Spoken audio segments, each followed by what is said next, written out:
കേരള രാഷ്ട്രീയത്തിൽ ഇപ്പോൾ തെരഞ്ഞെടുപ്പ് ഏത് വിധവും ജയിക്കാനുള്ള രാഷ്ട്രീയ അവിഹിത ഡീലുകളുടെ ആരോപണങ്ങൾ നിറയുകയാണ്. കോൺഗ്രസിനെ തോൽപ്പിക്കാൻ CPIM-ഉം BJP-യും തമ്മിൽ ഡീലെന്ന് പ്രതിപക്ഷം. മോദി പിണറായി നേരിട്ട് ഡീലെന്ന് രമേശ് ചെന്നിത്തലയുടെ ആരോപണം. LDF-നെ തോൽപ്പിക്കാൻ കോൺഗ്രസ് BJP ഡീൽ എന്ന് CPIM, BJP-യെ തോൽപ്പിക്കാൻ കോൺഗ്രസ് CPIM ഡീലെന്ന് BJP-യും. ഈ രാഷ്ട്രീയ അവിഹിത ബന്ധക്കഥകളിൽ വോട്ടർമാർ ഏത് വിശ്വസിക്കും എന്നുള്ളതാണ് ചോദ്യം. ഈ നിയമസഭാ തെരഞ്ഞെടുപ്പിൽ കോൺഗ്രസിനെ തോൽപ്പിക്കാൻ ചില മണ്ഡലങ്ങളിൽ BJP-യും CPIM-ഉം ഡീൽ അഥവാ രാഷ്ട്രീയ അവിഹിത ബന്ധത്തിൽ ഏർപ്പെട്ടിരിക്കുകയാണ് എന്നാണ് പ്രതിപക്ഷ നേതാവ് പറയുന്നത്. LDF-നെ തോൽപ്പിക്കാൻ കോൺഗ്രസും BJP-യുമാണ് കാലാകാലങ്ങളായി രാഷ്ട്രീയ അവിഹിത ബന്ധത്തിൽ ഏർപ്പെടുന്നത് എന്ന് CPI നേതാക്കളും CPI നേതാക്കളും മറുഭാഗത്ത് ആരോപണം ഉന്നയിച്ചുകൊണ്ടിരിക്കുന്നു. ഇതിനെല്ലാം ഇടയിൽ BJP പറയുന്നത് കോൺഗ്രസും CPIM-ഉം തമ്മിലാണ് ഡീൽ അഥവാ രാഷ്ട്രീയ അവിഹിത ബന്ധം ഉള്ളത് എന്നാണ്. ചുരുക്കി പറഞ്ഞാൽ എല്ലാ രാഷ്ട്രീയ കക്ഷികളും അങ്ങോട്ടും ഇങ്ങോട്ടും ആവശ്യവും സാഹചര്യവും അനുസരിച്ച് രാഷ്ട്രീയ അവിഹിത ബന്ധത്തിൽ ഏർപ്പെടുന്നുണ്ട് എന്നാണ് ഇതിൻ്റെ അർത്ഥമെന്നാണോ? ഡീലുകളുണ്ട് എന്ന് ഓരോ രാഷ്ട്രീയ നേതാവും ആരോപണം ഉന്നയിക്കുമ്പോൾ അബോർട്ടായി പോകുന്നത് വാസ്തവത്തിൽ വോട്ട് ചെയ്യാൻ ഒരുങ്ങി നിൽക്കുന്ന വോട്ടറുടെ വോട്ടാണ്. കോൺഗ്രസിന് വിശ്വസിച്ച് ചെയ്യുന്ന ഓരോ വോട്ടും BJP-ക്ക് വേണ്ടിയാണ് പോകുന്നതെങ്കിൽ പിന്നെ വോട്ട് ചെയ്തിട്ട് എന്ത് കാര്യമെന്നുള്ള ചോദ്യം സ്വാഭാവികമായിട്ടും ഉയരും. മറ്റ് പാർട്ടികളുടെ വോട്ടർമാരുടെ കാര്യത്തിലും ഇതുതന്നെയാണ് പ്രതിസന്ധി. വിശ്വസിച്ച് ഒരു പാർട്ടിക്കും വോട്ട് ചെയ്യാനാവാത്ത അവസ്ഥയാണിപ്പോൾ. ആശയം കൊണ്ടും പ്രത്യയശാസ്ത്രം കൊണ്ടും ബദ്ധശത്രുക്കൾ എന്ന് അവകാശപ്പെടുന്നവരാണ് ഈ രാഷ്ട്രീയ കക്ഷികൾ ഓരോന്നും. പക്ഷേ ജയത്തിനും അധികാര നേട്ടത്തിനും വേണ്ടി രാഷ്ട്രീയ അവിഹിത ബാന്ധവം അഥവാ ഡീൽ അവർ ഉറപ്പിച്ചുകൊണ്ടിരിക്കുന്നു. കോൺഗ്രസിനെ തോൽപ്പിക്കാൻ CPIM BJP അവിഹിത ബന്ധം നിശ്ചയിച്ച 5 മണ്ഡലങ്ങളുടെ പേര് പ്രതിപക്ഷ നേതാവ് വെളിപ്പെടുത്തിയതാണ് ഇതിലേറ്റവും പുതിയത്. ആ അവിഹിത ആരോപണം VD സതീശൻ ഉന്നയിച്ചതോടെ കോൺഗ്രസും BJP-യുമായുള്ള പഴയ കള്ളക്കളികളുടെ ചരിത്രം പറഞ്ഞ് മുഖ്യമന്ത്രി തിരിച്ചടിക്കുകയും ചെയ്തു. BJP-യും CPIM-ഉം ചേർന്ന് കോൺഗ്രസിനെ തോൽപ്പിക്കാൻ ഡീൽ നടത്തിയതായി VD സതീശൻ പറഞ്ഞ മണ്ഡലങ്ങൾ അത് കാസർഗോഡ്, മഞ്ചേശ്വരം, പാലക്കാട്, റാന്നി, കോന്നി എന്നിവയാണ്. ഇതിൽ ഡീൽ മണ്ഡലങ്ങളുടെ പേരുകൾ പ്രഖ്യാപിച്ച് പ്രതിപക്ഷ നേതാവ് കൂടുതൽ ഗോളടിക്കുമെന്ന് കരുതിയ രമേശ് ചെന്നിത്തലയും വെറുതെ ഇരുന്നില്ല. പ്രതിപക്ഷ നേതാവ് പറഞ്ഞ കാസർഗോഡ്, മഞ്ചേശ്വരം, പാലക്കാട്, റാന്നി, കോന്നി മാത്രമല്ല ഏറ്റുമാനൂരും ഡീൽ മണ്ഡലമാണ് എന്നാണ് രമേശ് ചെന്നിത്തലയും പറഞ്ഞത്. ഇതോടുകൂടി ഈ മണ്ഡലങ്ങളിലെ വോട്ടർമാരെല്ലാം തങ്ങൾ ചെയ്യാൻ പോകുന്ന വോട്ടുകളെല്ലാം അവിഹിത വോട്ടുകളാകുമോ എന്നുള്ള ഭയത്തിലാണ്. ഡീലുകൾ എന്ന ഉമ്മാക്കി കാണിച്ച് ഭയപ്പെടുത്തേണ്ട എന്ന് പറഞ്ഞ് മുഖ്യമന്ത്രി പിണറായി വിജയൻ 1971 മുതൽ ഇങ്ങോട്ടുള്ള കോൺഗ്രസ് BJP ഡീലുകളുടെ ആരോപണ ചരിത്രങ്ങൾ വലിച്ചു വാരി പുറത്തുവിട്ടു. 1971-ൽ AKGയെ തോൽപ്പിക്കാൻ RSSന്റെ കാര്യവാഹകിനെ കോൺഗ്രസുകാർ പിന്തുണച്ചു എന്നുള്ള ആരോപണമാണ് പ്രധാനമായും മുഖ്യമന്ത്രി മുന്നോട്ട് വെച്ചത്. തിരുവനന്തപുരം നേമത്ത് BJP-ക്ക് അക്കൗണ്ട് തുറക്കുന്നതിന് വേണ്ടി കോൺഗ്രസിന്റെ സഹായം നൽകിയെന്നുള്ള ആരോപണവും മുഖ്യമന്ത്രി മുന്നോട്ട് വെച്ചു. ഈ ഡീൽ ആരോപണങ്ങൾക്കെല്ലാം പിന്നിൽ കോൺഗ്രസും CPIM-ഉം ലക്ഷ്യം വയ്ക്കുന്നത് മുസ്ലിം വോട്ടുകളാണ് എന്നാണ് BJP-യുടെ സംസ്ഥാന പ്രസിഡന്റ് രാജീവ് ചന്ദ്രശേഖരൻ പറയുന്നത്. നിലവിൽ UDF-ന്റെ മണ്ഡലമായിട്ടുള്ള BJP വിജയപ്രതീക്ഷ വയ്ക്കുന്ന മഞ്ചേശ്വരത്തേക്ക് നമുക്കൊന്ന് പോകാം. അവിടെ BJP-യുടെ മുൻ സംസ്ഥാന പ്രസിഡന്റ് K. സുരേന്ദ്രനാണ് സ്ഥാനാർത്ഥി. മഞ്ചേശ്വരത്ത് CPIM ജില്ലാ നേതൃത്വം നിർദ്ദേശിച്ച പേര് തള്ളിയാണ് ജയാനന്ദനെ അവിടെ സ്ഥാനാർത്ഥിയാക്കിയത്.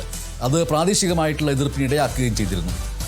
മഞ്ചേശ്വരം മണ്ഡലത്തിൽ അതൃപ്തിയുള്ള സ്ഥാനാർത്ഥിയാകുമ്പോൾ ഇടതു വോട്ടുകൾ ഭിന്നിക്കുമെന്നാണ് കോൺഗ്രസ് മുന്നോട്ട് വയ്ക്കുന്ന പ്രധാനപ്പെട്ട ആരോപണം. പക്ഷേ മുസ്ലിം വോട്ടുകൾ ഭിന്നിക്കാതിരിക്കാനും അതുവഴി BJP-ക്ക് വിജയസാധ്യത ഉണ്ടാകാത്ത തരത്തിലുമാണ് ജയാനന്ദനെ സ്ഥാനാർത്ഥിയാക്കിയത് എന്നാണ് CPIM-ന്റെ വിശദീകരണം. മാത്രമല്ല ഇതിൽ ഡീൽ ആരോപിക്കുന്നത് ലീഗല്ല, മുസ്ലിം ലീഗല്ല, കോൺഗ്രസ് ആണ് എന്നുള്ളത് അവരുടെ BJP ചങ്ങാത്തമാണ് വ്യക്തമാക്കുന്നത് എന്ന് CPIM ഇതിലൂടെ ആരോപിക്കുകയും ചെയ്യുന്നുണ്ട്. UDF-ന്റെ സിറ്റിംഗ് മണ്ഡലമായിട്ടുള്ള കാസർഗോട്ടാണ് പ്രതിപക്ഷ നേതാവ് VD Satheesan CPIM BJP deal ഉണ്ട് എന്ന് ആരോപിക്കുന്ന മറ്റൊരു ഇടം.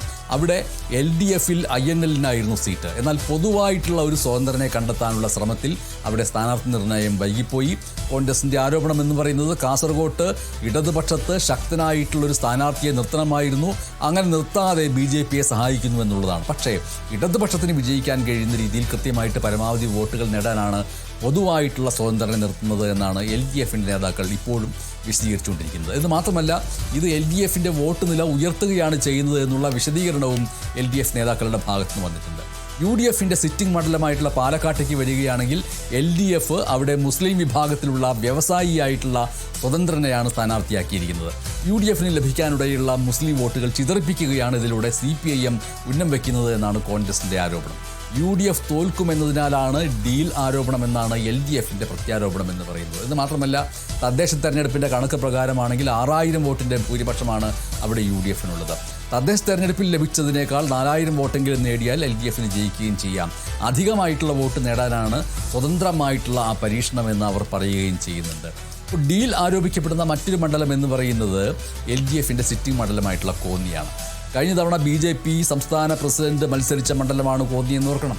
ഇത്തവണ അത് BDJSന് നൽകിയത് BJPയുടെ വോട്ട് ഭിന്നിച്ച് ഇടതുപക്ഷത്തിന് അനുകൂലമാക്കാനാണ് എന്നാണ് ആരോപണം. എന്നാൽ ഡീൽ UDFിന് വേണ്ടിയാണ് എന്ന് LDF ആരോപിക്കുകയും ചെയ്യുന്നു. മറുഭാഗത്തേക്ക് വരികയാണെങ്കിൽ നേമം മുതൽ തൃശ്ശൂർ വരെ എത്ര ഡീലുകളുടെ ചരിത്രം നമ്മുടെ മുന്നിൽ അങ്ങനെ നിവർന്നു കിടക്കുകയാണ്. 2016 നേമം നിയമസഭാ മണ്ഡലത്തിലും 2024 തൃശ്ശൂർ ലോക്സഭാ മണ്ഡലത്തിലും എങ്ങനെയാണ് BJP നേട്ടമുണ്ടാക്കിയത് എന്ന് തെളിയിക്കുന്ന കണക്കുകൾ ഇപ്പോഴും കണക്കുകളായി തന്നെ തുടരുകയാണ്. ചുരുക്കത്തിൽ ഡീലുകൾ ആരോപിക്കപ്പെടുന്ന എല്ലാ മണ്ഡലങ്ങളിലും വസ്തുതാപരമായ ഒരു കണക്കുകളുമില്ലാതെ തെളിയിക്കാം. അതേസമയം അങ്ങോട്ടും ഇങ്ങോട്ടും ഡീലുകൾ തുരുതുര ആരോപിക്കപ്പെടുന്നുണ്ട്. പാർലമെന്ററി ജനാധിപത്യത്തിൽ കള്ളന്മാരുടെയും കൊള്ളക്കാരുടെയും ബലാത്സംഗികളുടെയും മാത്രമല്ല വർഗീയവാദികളുടെയും സമുദായവാദികളുടെയും ഒക്കെ വോട്ടുകൾ എല്ലാവർക്കും പ്രധാനപ്പെട്ടതാണ്. ഈ തെരഞ്ഞെടുപ്പ് കൂടുതൽ നമ്മെ ഓർമ്മിപ്പിക്കുന്നത് ഭരണഘടനാനുസൃതമായി വോട്ട് ചെയ്യാൻ നിയോഗിക്കപ്പെട്ടിരിക്കുന്ന പൗരന്മാരല്ല നമ്മൾ എന്നാണ്. ഓരോ തവണയും ഡീൽ ആരോപിക്കപ്പെടുമ്പോൾ പൗരന്മാരായ വോട്ടർമാരുടെ ജാതിയും മതവും തുണിയഴിച്ചു നിർത്തപ്പെടുകയാണ്. വോട്ടർമാരെ പൗരന്മാരായി കണക്കാക്കാൻ കഴിയാത്ത രീതിയിൽ നമ്മുടെ കക്ഷി രാഷ്ട്രീയം ജാതി ഉപജാതി പരിശോധിച്ച് നമ്മളെ വോട്ടർമാരെ നഗ്നരാക്കി നിർത്തുന്നു പൊതുസ്ഥലത്ത്. കേരളം കൂടുതൽ ജാതിയാലും വർഗീയതയാലും നഗ്നരാക്കപ്പെടുന്ന ഒരു ഭ്രാന്താലയമായിട്ട് മാറുന്നു. ആ നഗ്നതയിലേക്കാണ് വോട്ട് ചോദിച്ചുകൊണ്ട് അഘോരികൾ കൂടി ഇപ്പോൾ ധൈര്യപൂർവ്വം വന്നുകൊണ്ടിരിക്കുന്നത്. വൃത്തികെട്ട രാഷ്ട്രീയ അവിഹിത ഡീലുകൾക്ക് വഴങ്ങാത്ത ജാതിരഹിത മതരഹിത വോട്ടുകളാകട്ടെ ഇത്തവണ നമ്മുടേത് എന്ന് മാത്രം പറഞ്ഞുകൊണ്ട് നന്ദി.